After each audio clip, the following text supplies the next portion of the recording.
Good evening and welcome to the Capital Show. We are honored to have General Sami Sadat with us today. General Sadat, your esteemed leadership and invaluable insights into Afghanistan security dynamics are highly anticipated by our audience. I'm going to start asking about current security situation. Can you tell us or give us an overview of the current situation in Afghanistan? Thank you, Maria. Good to be with you on this show today. So in Afghanistan today, unfortunately, the Taliban regime is ruling the country with much brutality and oppressive methods.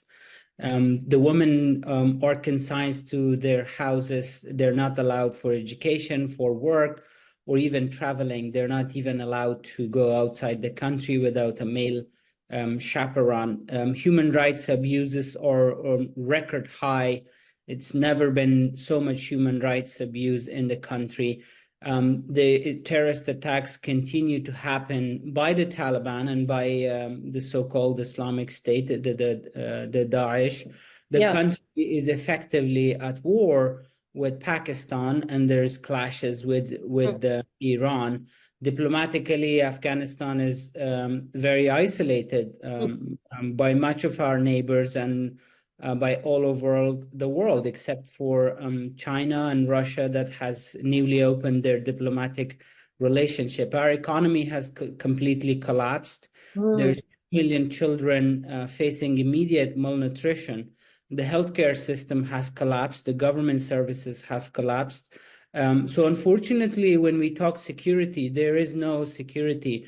The Taliban rule the country with fear and coerce the people to follow the imposed rules that are being imposed by the Taliban government. This is very sad. But the story is, how has the Taliban's resurgence impacted the overall stability of the country? You tell us in a brief time everything, but we need more details. So how they return to power? Who is responsible of this? What can we say? The Biden administration is involved in letting people down in Afghanistan. All this effort, all the mission failed. So the Taliban returned to power for a couple of reasons. The one reason was that Pakistan has given them refuge, and they have given safe haven to the Taliban. They have supported a resurgence of the Taliban starting back in 2004, and the Taliban restarted resurging. In terms of the funding for the Taliban to continue their war fighting, much of their funding came from the drug trade, the opium trade from Afghanistan, but also countries like Pakistan, Iran, some sheikhs in the Middle East, they have supported the Taliban in terms of the funding and provided support for the Taliban war fighting. In terms of international terrorist organizations like Al-Qaeda has given everything to the Taliban and supported the comeback of the Taliban on the opposing forces. Now, we faced the Taliban also in a very weak stance. First of all, politically, we have never figured out whether to go into total war with the Taliban or make some sort of a peace.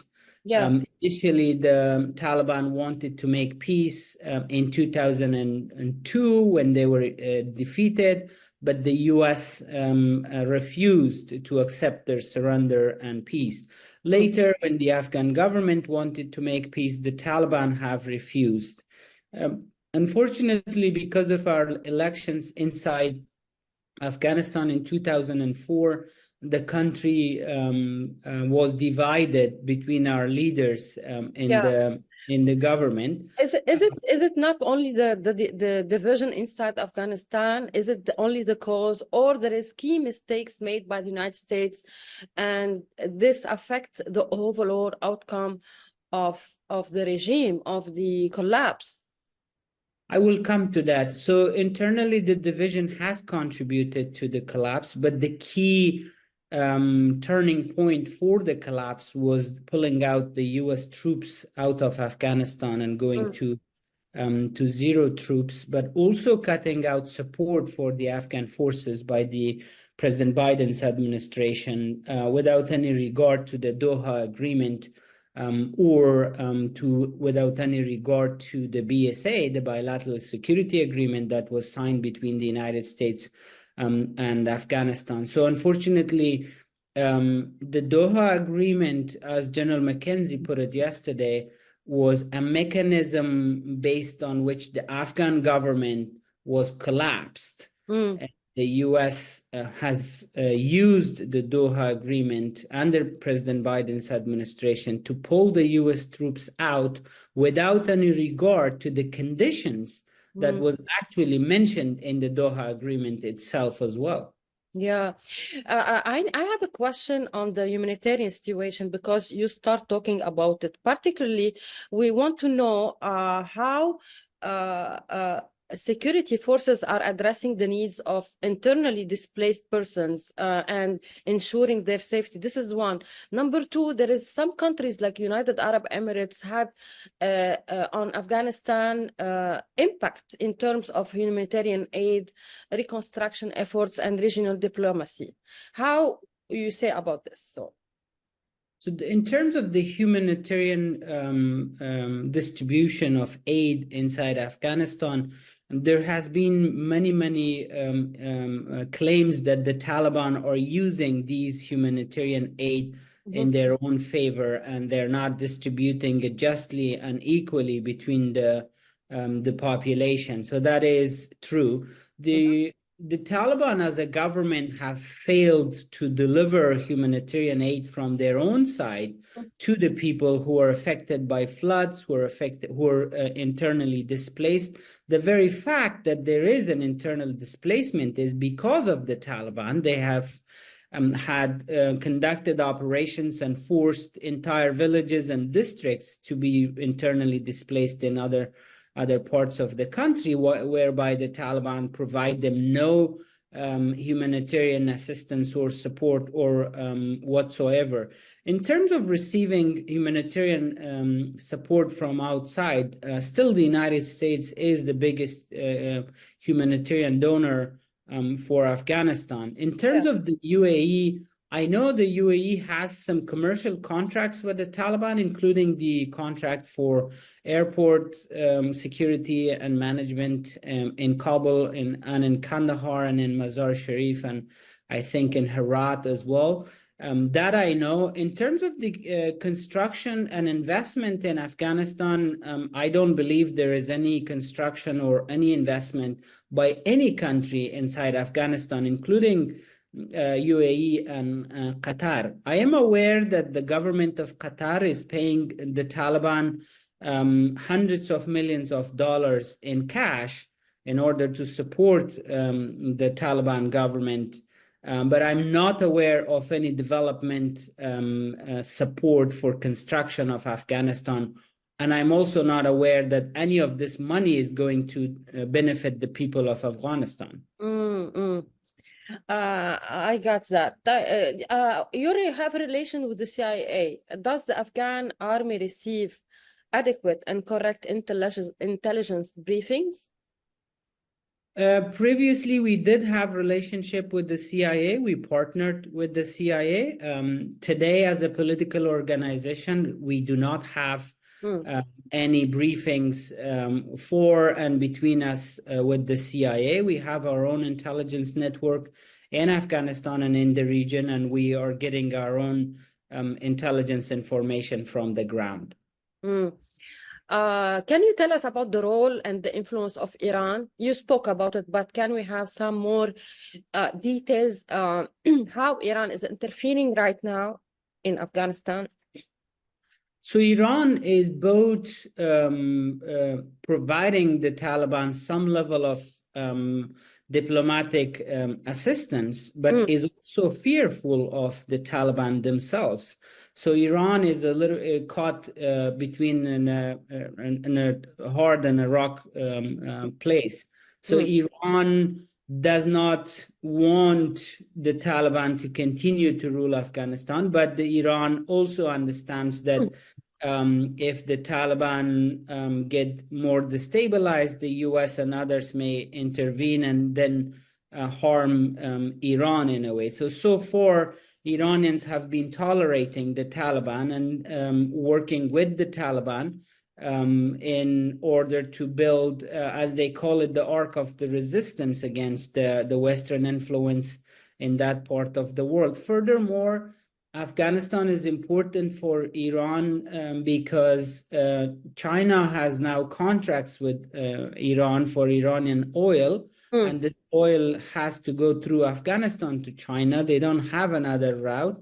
So Afghanistan is very important to allow these fuel deliveries to China. Equally, Iran needs technology from China and Russia, and it has to also go through Afghanistan to Iran. So Iran really needs the strategic location of Afghanistan, but despises the Taliban. Nonetheless, Iranians have been practical and they have been working with the Taliban at the moment.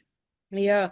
Looking ahead, what are your hopes of for Afghanistan's future in terms of peace and security? What steps do you believe are necessary to achieve long-term stability and prosperity for the Afghani people?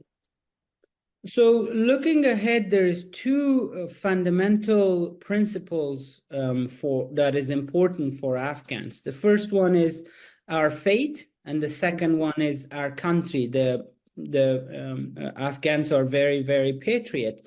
The Taliban are neither supporting the faith nor they're developing the country. So the Taliban are completely out of the question. They do not represent the Afghan culture. They do not represent Afghanistan. They do not represent anything that we believe on. So the Taliban regime has to change. We have to embark on a regime change and bring a new government, a government that represents the people, that brings freedom back to the country, that women and girls can go education, work, and Afghanistan, young men and women can return and build our country and make it a prosperous country. We also want an Afghanistan that has good relationship with our neighbors and with the rest of the world. Yeah, can you describe, can you imagine how a battle could be, a potential battle with Taliban, and ultimately everything rests with Biden and Trump. You must be following up with the United States, the presidential elections. Do you think that if President Trump, former President Trump, comes to power again, will he change the American foreign policy towards Afghanistan? The future battle for Afghanistan against the Taliban has to have three major pillars. The first pillar is a military pillar, a military campaign inside Afghanistan.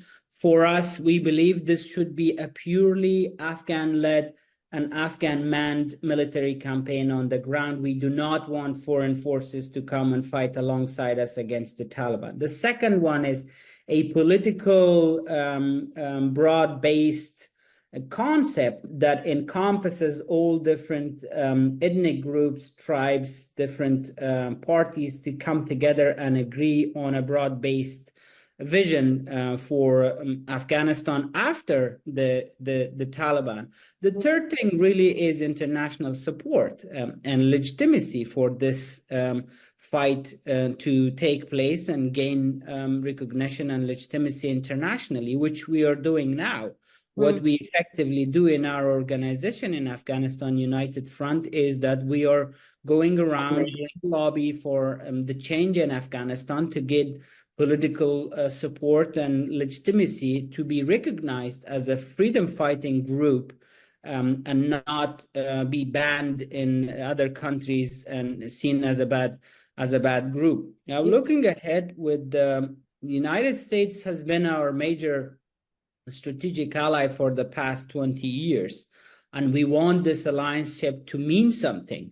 We definitely... How the elections can define this alliance? How the elections, upcoming election, can show you or can decide the future of Afghanistan? What is your approach on Trump Biden elections in November?